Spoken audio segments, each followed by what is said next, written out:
నమస్తే, welcome to leader TV. నేను మీ journalist Naresh. ఇక 5 రాష్ట్రాల్లో ఎన్నికలు జరిగే రిజల్ట్స్ వస్తే అందులో 3 రాష్ట్రాల్లో మొత్తం బీజేపీదే అధికారం.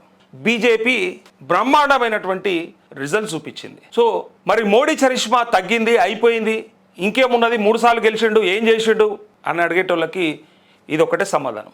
జరిగిన 5 రాష్ట్రాల ఎన్నికల్లో 3 రాష్ట్రాల్లో, అస్సాంలో, పుదుచ్చేరిలో, అట్లే ఎప్పుడు అధికారంలోకి రానటువంటి వెస్ట్ బెంగాల్లో, సో పశ్చిమ బెంగాల్లో ఈ రిజల్ట్స్ చూసినాకనన్నా చాలామందికి కనువిప్పు కలగాలే. నరేంద్ర మోదీ యొక్క పనితనమో, చరిష్మానో, లేకపోతే ఆయన ఫ్యూచర్ అసెస్మెంటో. ఎక్కడికి వెళ్ళి గంగా నది ప్రవహిస్తున్నటువంటి పూర్తి పరివాహక ప్రాంతం అంతా కూడా ఇలా బీజేపీకి కైవసం అయిపోయిందని చెప్పి బ్రహ్మాండంగా ఈ పత్రికల వార్త రాసిండ్రు. ఒక్కసారి ఇక్కడ చూడండి. గంగోత్రి నుంచి గంగాసాగర్ దాకా దేశంలో ప్రతి చోట కమలం వికసిస్తోంది. గంగామాత ప్రవహిస్తోన్న ప్రతి చోట బీజేపీ ఎన్డీఏ ప్రభుత్వాలు ఏర్పడ్డాయి. బెంగాల్ ఎన్నికల్లో బీజేపీ సుపరిపాలన రాజకీయాలు ఘన విజయం సాధించాయి. ప్రజలు అద్భుతమైన తీర్పిచ్చారు. వారి కలల్ని, ఆకాంక్షలు నెరవేరుస్తాం. ఈ ఎన్నికలు ఎప్పటికీ గుర్తుండిపోతాయి. అట్లే తమిళనాడు, కేరళలో విజయం సాధించిన పార్టీలకు అభినందనలు. ఆ రాష్ట్రాల అభివృద్ధికి మా సహకారం కొనసాగుతుందంటూ నరేంద్ర మోదీ తమిళనాడు, కేరళ, తమిళనాడులో టీవీకే విజయ్, అట్లే కేరళలో కాంగ్రెస్ అంటే యూడిఎఫ్ కూటమి. రేవంత్ రెడ్డి ప్రచారం కలిసి వచ్చిందంటే ఎస్ కలిసి వచ్చిందని చెప్పాలి. రేవంత్ రెడ్డి బ్రహ్మాండంగా ప్రచారం చేసిండు. ఆయన ఇక్కడ చేసినటువంటి పనులన్నీ కూడా అక్కడ చెప్పుకున్నాడు. సో అక్కడ ప్రజలందరూ కూడా విశ్వసించారు. ఆయన కేరళ పోయి చెప్తే కూడా బ్రహ్మాండంగా నమ్మిండ్రు. కాబట్టి ఇక దేశ్కి నేత అయ్యిండు మా రేవంత్ రెడ్డి అని చెప్పి చాలామంది నిన్న సోషల్ మీడియాలో ఫుల్గా వైరల్ చేసిర్రు. ఇక వీడియోలు పెట్టుకున్నారు. విపరీతంగా ఆయన ఫోటోని ట్రోల్ చేస్తూ ఉన్నారు. చూసినరా మా దేశ్కి నేత అని. నెగిటివ్గా చేసేటోళ్ళు నెగిటివ్గా, పాజిటివ్గా చేసేటోళ్ళు పాజిటివ్గా వైరల్ చేసిర్రు, నెగిటివ్గా ట్రోల్ చేసిర్రు. అయితే ఇక్కడ కాంగ్రెస్ ప్రభుత్వం బ్రహ్మాండంగా పనిచేస్తూ ఉంది. అందుకే 6 గ్యారెంటీల అమలు పూర్తయిందంటే కేరళ వాళ్ళు నమ్మినరా అంటే దానికి కారణం ఏమిదో కూడా నేను చెప్తా. అయితే దానికంటే ముందు 3 రాష్ట్రాల్లో విజయ దుందుబి మోగించినటువంటి నరేంద్ర మోదీ ఎన్డీఏ కూటమి ఏదైతే ఉందో, అసలు మోడీని ఎందుకు నమ్ముతున్నారు చాలామంది? అరే ఇంకా ఏమున్నది మోడీ, ఇంకా ఏంది అంటే నిన్న చాలామంది పెట్టుకున్నటువంటి ఒక స్టేటస్ చెప్తా నేను. ఆ స్టేటస్ ఎక్కడ చూసినా ఏ బీజేపీ కార్యకర్త లేకపోతే బీజేపీ సానుభూతి పరులు ఎవరన్నా తీసుకో, వాళ్ళు ఒకటే ఒక స్టేటస్ పెట్టుకున్నారు నిన్న మొత్తం. మీరు చూడండి, మోడీ గురించి నిన్న వాళ్ళ స్టేటస్ ఒకటి 1971లో ఆర్ఎస్ఎస్ కార్యకర్తగా మొదలైనటువంటి మోడీ ప్రయాణం ఇక్కడ పార్టీ పదవులన్నీ కూడా మధ్యలో వచ్చిన తర్వాత ఆయన ఎక్కడైతే 2001లో గుజరాత్ చీఫ్ మినిస్టర్గా అయ్యి ఆ తర్వాత వెంటనే మళ్ళీ 2002 సీఎం, అక్కడ నుంచి 2007 సీఎం, 2012 సీఎం, గుజరాత్కి 4 సార్లు ముఖ్యమంత్రి అయిన తర్వాత 2013లో ప్రధానమంత్రి అభ్యర్థిగా ఆయనను ప్రకటించిన తర్వాత ఇక్కడ 2014లో ఈ దేశానికి ప్రధానమంత్రి, 2019లో రెండవసారి ప్రధానమంత్రి, 2024లో మూడోసారి ప్రధానమంత్రి. ఇది మోడీ చరిష్మా.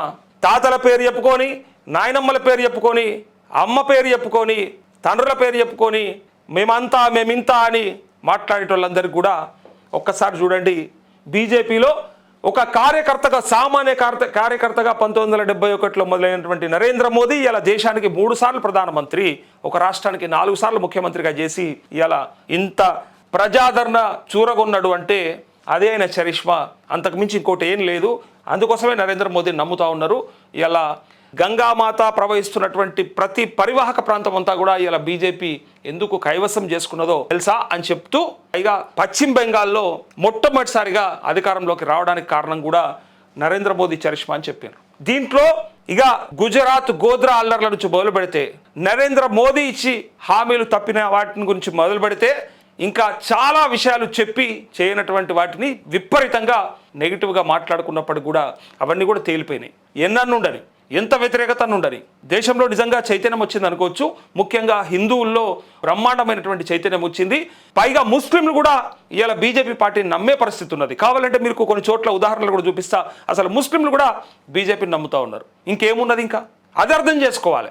ఎవరు నిజాయితీగా పనిచేస్తూ ఉన్నారు, ఎవరు చిత్తశుద్ధితో ఉన్నారు, ఎవరు తాతల పేర్లు తండ్రుల పేర్లు చెప్పుకొని వంశపారంపర్యంగా కొనసాగుతూ ఇగో మేమే పరిపాలించాలి, మాదే అని చెప్పి మాట్లాడేటోళ్ళందరికీ కూడా ఇది ఒక చెంపపెట్ట లాంటి సమాధానం అని చెప్పి నిన్న సోషల్ మీడియా మొత్తం కూడా పెట్టుకున్నారు. అయితే ఇందులో మధ్యలో నరేంద్ర మోదీకి సంబంధించిన పార్టీ పదవులు ఏవైతే ఉన్నాయో వాటి గురించి కూడా పెట్టారు. ఒకసారి ఇక్కడ చూడండి, ఇక్కడ ఆర్ఎస్ఎస్ ప్రచారకగా 1971 తర్వాత ఆయన ఆర్ఎస్ఎస్ ప్రచారక 78లో ప్రచారకగా, ఇది పార్టీకి సంబంధించిన పదవులు కాబట్టి నేను చివరన చెప్తా ఉన్నా. సో 1985లో ఆయన బీజేపీలో చేరాడు.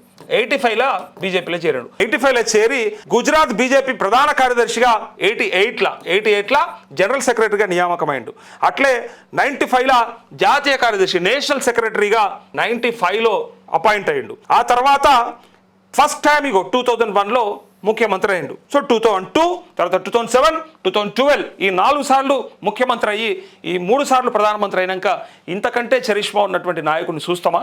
ఇంతకంటే గొప్ప టవరింగ్ పర్సనాలిటీని మనం చూడగలుగుతామా భవిష్యత్తులో అని చాలామంది ఎవరికి వాళ్ళు స్టేటస్లు పెట్టుకొని భవిష్యత్తులో ఇట్లాంటి నాయకుడు మళ్ళీ ఉంటే బాగుండు, ఇలాంటి నాయకులే రావాలి అని చెప్పేసి విపరీతంగా ఉన్న నాయకుడే కాకుండా ఇంకా ఇలాంటి నాయకులు చాలామంది రావాలని చెప్పి కోరుకుంటున్న వాళ్ళందరికీ కూడా ఈ కథనం, అట్లే ఈ వార్త. సో నేను ఇందాక చెప్పిన కదా బీజేపీని ముస్లింలు కూడా నమ్ముతున్నారు అని. ఒక్కసారికి ఇక్కడ చూడండి, హిందూ ఏకత ముస్లిముల్లో చీలిక వ్యూహం సక్సెస్ అంటూ దక్షిణ బెంగాల్లో కొన్ని చోట్ల బీజేపీకి ముస్లింల మద్దతు. చూసిరా, ఇక్కడ దక్షిణ బెంగాల్లో కొన్ని చోట్ల బీజేపీకి ముస్లింలు కూడా మద్దతు ఇచ్చిర్రు అన్నట్టుగా ఇక్కడ క్లియర్గా కనిపిస్తూ ఉంది. సో అందుకోసమే అంటే ముస్లింలు కూడా నమ్ముతున్నటువంటి బీజేపీని ఇంకా ఆపేతరం ఎవరితో కాదు అన్నట్టుగా ఈరోజు విపరీతంగా ట్రోల్ చేస్తూ ఉన్నారు. అయితే ఇక్కడ చూడండి ఒకసారి. నెక్స్ట్ వీళ్ళది బీజేపీది టార్గెట్ తెలంగాణ అని చెప్పి ఇంకా ఇప్పుడే దాని తర్వాత వెంటనే వీళ్ళ ఒక వార్త వేసారు. ఇక పంజాబ్ కర్ణాటకల పైన బీజేపీ దృష్టి, 10న తెలంగాణలో మోదీ పర్యటన, 1000 కోట్ల ప్రాజెక్టులను ప్రకటించే అవకాశం ఉన్నట్లు ప్రచారం, త్వరలో కేంద్ర కేబినెట్లో మార్పులు, 2 ఏళ్లలో ఎన్నికలున్న రాష్ట్రాలకి అధిక ప్రాధాన్యం అంటూ పంజాబ్ కర్ణాటకల పైన దృష్టి పెడతారట. పైగా ఈ 10వ తారీఖు ఇక్కడ జన ఆక్రోశ సభ అని ఇక్కడ హైదరాబాద్లో కూడా మీటింగ్ పెడతా ఉన్నారు. సో దానికి ప్రధానమంత్రి ముఖ్య అతిథిగా విచ్చేస్తూ ఉన్నారు. మరి ఏం హామీలు ఇస్తాడు? మరి ముఖ్యమైన ప్రాజెక్టులు అంటూ ఉన్నారు. ఇటు పక్క కాంగ్రెస్ ప్రభుత్వం ఉన్నది ఇక్కడ. మరి బీజేపీ పాగా వేయాలంటే ఏం హామీలు ఇవ్వాలి, ఏమిస్తుంది? మరి అన్ని రాష్ట్రాల్లో పారుతున్నటువంటి పాచిక ఒక్క తెలంగాణ కాడికి వచ్చేసరికి ఎందుకు బారలేదు? ఇవాళ బెంగాల్లో కూడా బీజేపీ అధికారంలోకి వచ్చిన తర్వాత ఇంకా తెలంగాణలో వస్తుందా రాదనే దానిపైన రకరకాల లెక్కలేస్తూ ఉన్నారు, రకరకాల అంశాలు మాట్లాడుతున్నారు.